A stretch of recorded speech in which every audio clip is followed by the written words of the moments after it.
या मालिकेच्या आजच्या भागात आपण पाहणार आहोत चारुहास सर अधिपतीला समजवण्याचा प्रयत्न करत असतात, मात्र त्यावेळी ते भुवनेश्वरीबद्दल वाटेल ते बोलत असतात आणि त्यांचं ते बोलणं ऐकून अधिपतीचा राग अनावर होतो आणि तो चारुहास सरांच्या अंगावर धावून जात त्यांना ढकलून देतो. मात्र चारुहास सर खुर्चीला पकडतात आणि त्यामुळे खाली पडण्यापासून वाचतात आणि मग तितक्यात आजी आणि दुर्गी त्या ठिकाणी येतात.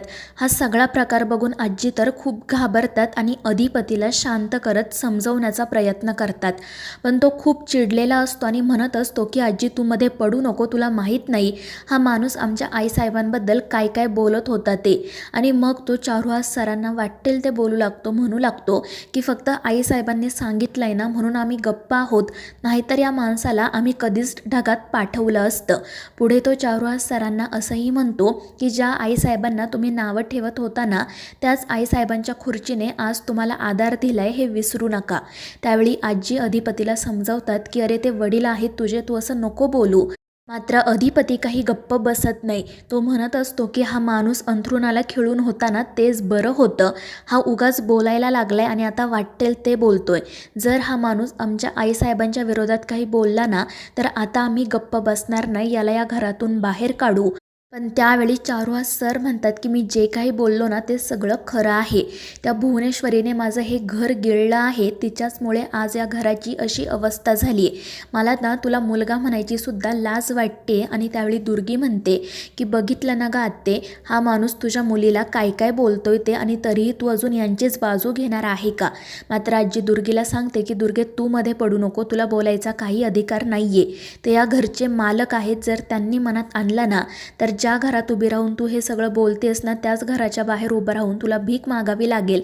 मात्र दुर्गी काही गप्प बसत नाही. ती म्हणत असते की जर मोठे मालक ताईला वाटेल ते बोलणार असतील ना तर मी सुद्धा त्यांना बोलणार.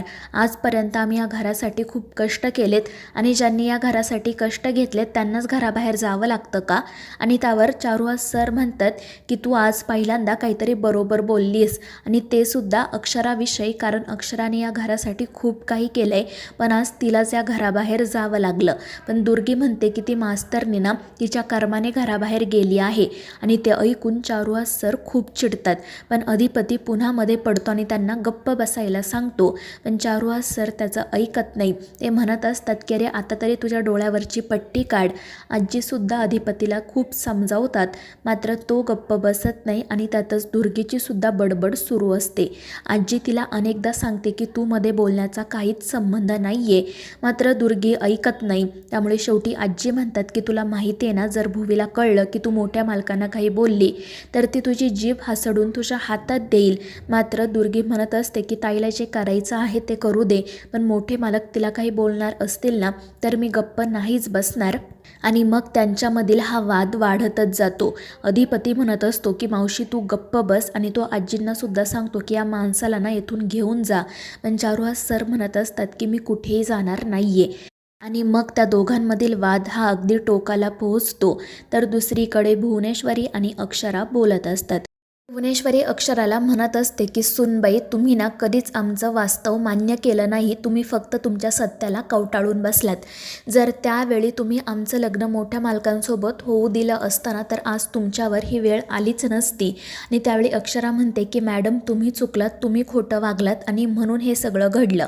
मात्र भुवनेश्वरी म्हणत असते की त्यावेळी तुम्ही थोडा जरी विचार केला असताना तर आज आमचं आणि मोठ्या मालकांचं लग्न झालेलं असतं आणि तुम्हीसुद्धा सूर्यवंशींच्या घरात मानाने राहत असता. मात्र तुम्ही काय केलं, स्वतःसाठीच खड्डा खणला, आमच्या विरोधात गेलात आणि आज बघितलं ना काय झालं. जे अधिपती तुमच्यावर जीवापाड प्रेम करतात त्यांनीच तुम्हाला घरातून बाहेर काढलं. त्यावर अक्षरा म्हणते की आमच्या नात्यातील अंतर कधीच वाढलेलं नव्हतं आणि ते वाढणारसुद्धा नाही आहे. माझी खात्री आहे अधिपती एक ना एक दिवस मला पुन्हा घरी घेऊन जातील. मात्र ते ऐकून भुवनेश्वरी हसतच म्हणते की असं घडणार नाहीये. आणि मग त्या दोघीसुद्धा एकमेकींशी भांडू लागतात. तरी इकडे अधिपती चारुहास सरांना म्हणत असतो की आमच्या मास्तरीनबाई आमच्यामुळे नाही तर तुमच्यामुळे या घरातून बाहेर गेल्या. आम्ही त्या लग्नाच्या दिवशी तुम्हाला सांगत होतो ना की आईसाहेबांच्या गळ्यात डोरलं बांधा, त्यांचा स्वीकार करा. आम्ही अगदी तुमच्या पुढे हात जोडले, पाया पडलो, पण तुम्ही आमचं ऐकलं नाही. तुम्ही तिथे राडा केला आणि म्हणूनच मास्तरीनबाई घर सोडून निघून गेल्या. जे काही घडलंय ना त्याला तुम्ही कारणीभूत आहात, तुम्हीच सगळ्याचं मूळ आहात. आणि ते ऐकून आजी म्हणतात की अरे अधिपती नको ना असं बोलू. मात्र तो गप्प बसत नाही आणि मग चारुहास सर सुद्धा म्हणतात की अरे अक्षरा माझ्यामुळे नाही तर त्या भुवनेश्वरीमुळे या घराबाहेर गेली आहे. पण तुला ना ही गोष्ट कधीच कळणार नाही, कारण तुझ्या डोळ्यावर तिने प्रेमाची पट्टी बांधली. तिने बरोबर तुझा वापर केला आणि अक्षराला या घरातून बाहेर काढलं. अरे पण ती या घरची लक्ष्मी आहे, निदान आता तरी तिला परत घरात घेऊन ये. मात्र अधिपती या विषयावर काही बोलतच नाही. तो चारुहास सरांना म्हणत असतो की तुमच्यासारखा माणूस ना मला कधीच बनायचं नाही आहे. तर चारुहास सर म्हणत असतात की अरे तू माझ्यासारखा ना कधी बनूसुद्धा शकत नाही. माझी चारू गेली तेव्हापासून ते आत्तापर्यंत मी फक्त तिच्यावर प्रेम करत राहिलो. ती इथे नसतानासुद्धा ती माझ्या समोरच आहे असं समजून मी माझ्या मनातील प्रत्येक गोष्ट तिच्याशी बोलतो. तुझ्यासारखा मी माझ्या बायकोला विसरून गेलेलो नाही आहे. तू तिला घराबाहेर काढलं आणि फक्त आईसाहेब करत राहिला. खरंच ना तू एक नंबरचा खोटारडा माणूस आहे. तू अक्षरावर प्रेम वगैरे काही करत नाही. आणि ते ऐकून अधिपती चिडून म्हणतो की आम्हाला तुमच्यासारखं व्हायचं सुद्धा नाही आहे. तुम्ही काय केलं तर तुम्ही तुमची बायको गेल्यावर रडत बसलात, आम्हाला सुद्धा विसरून गेलात. त्यावेळी आईसाहेबांनी आम्हाला सावरलं, आम्हाला त्यांनी लहानाचं मोठं केलं. नंतर तर काय तुम्ही त्या बिझनेसच्या मागे लागलात, आमच्याकडे साधं लक्षसुद्धा दिलं नाही. तर त्याच वेळी आमच्याकडे लक्ष दिलं असताना तर आजचा हा दिवस बघावा लागला नसता. आणि अधिपतीचं असं बोलणं ऐकून चारुहास सर रडतच म्हणतात की बघितलं नाही काय बोलतोय हा मुलगा.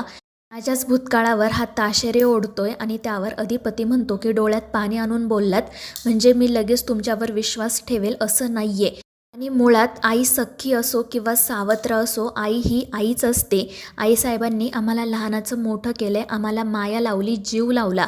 त्यामुळे आम्ही त्यांना कधीच विसरू शकत नाही. तुम्ही सुद्धा आजीला आई म्हणताना मग तिला घराबाहेर काढाल का? तर चारुहास सर म्हणत असतात की याचा प्रश्नच येत नाही. अरे आईंसारखी बाई ना शोधूनही सापडणार नाही. त्यांनी माझी खूप काळजी घेतली. पण म्हणतात ना कधी कधी चांगल्या लोकांच्या पोटी वाईट लोक जन्म घेतात, तसाच आईंच्या पोटी त्या भुवनेश्वरीने जन्म घेतलाय. आणि ते ऐकून अधिपती पुन्हा त्यांच्या अंगावर धावून जातो. मात्र आजी त्याला स्वतःची शपथ देत शांत राहायला सांगतात आणि दुर्गीला म्हणतात की तू याला येथून घेऊन जा. त्यामुळे मग दुर्गी आणि आजी अधिपतीला तेथून घेऊन जातात. मात्र चारुहास सर म्हणत असतात की तुला वाटेल ते बोल मला, मात्र त्या पोरीला घरात घेऊन ये, नाहीतर तुझं खूप मोठं नुकसान होईल. तर दुसरीकडे भुवनेश्वरी अक्षराला म्हणत असते की चला सुनबाई, तुम्हाला घरी घेऊन जाण्यासाठीच मी आले आहे. मात्र अक्षरा म्हणते की मॅडम ही सगळी नाटकं करायची ना काही गरज नाही आहे. त्यावर भुवनेश्वरी म्हणते की कशाची नाटकं? तुम्ही घरात नसल्यामुळे अधिपतींना त्रास होतो आणि तो आम्हाला बघवत नाही. त्यावर अक्षरा म्हणते म्हणजे आधी त्रास द्यायचा आणि नंतर म्हणायचं की त्यांचा त्रास आम्हाला बघवत नाही, ही कुठली पद्धत आहे? आणि मग त्या दोघीजणी पुन्हा एकमेकींशी वाद घालूच लागतात. तर इकडे अधिपती आजींना म्हणत असतो की मला असं वाटते की हा माणूस उगाच बोलायला लागला. तो अंथरुणाला खिळून होता ना तेच ठीक होतं. जेव्हापासून हा बरा झालाय ना तेव्हापासून पोपटासारखा बोलत असतो.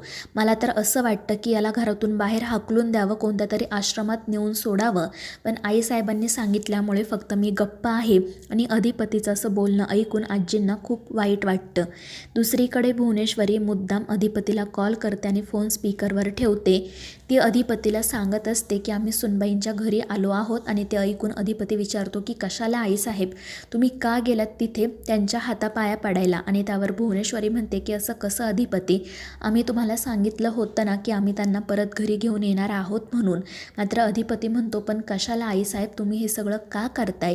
आणि त्याचं असं बोलणं ऐकून अक्षराला वाईट वाटतं. तर मित्रांनो, या मालिकेच्या पुढील भागांच्या अपडेटसाठी आपल्या चॅनेलला सबस्क्राईब करा.